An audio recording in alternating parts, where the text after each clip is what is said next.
கிருஷ்ணர் தனது சுதர்சன சக்கரம், கதாயுதம், வாள் ஆகியவற்றை தரித்து கொண்டு தனது மனைவி சத்யபாமாவுடன் சேர்ந்து கருடனின் முதுகில் அமர்ந்து கொண்டு புறப்பட்டனர்.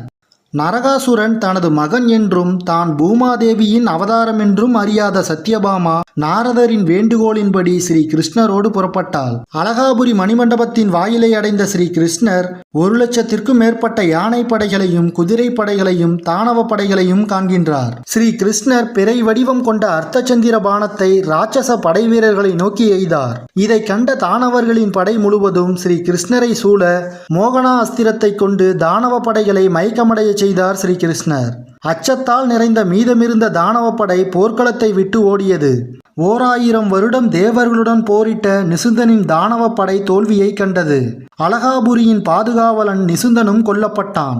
8,00,000 தானவர்களை கொன்றுவிட்டு சங்கை முழங்கி நரகாசுரனை போருக்கு அழைத்தார் கிருஷ்ணர்.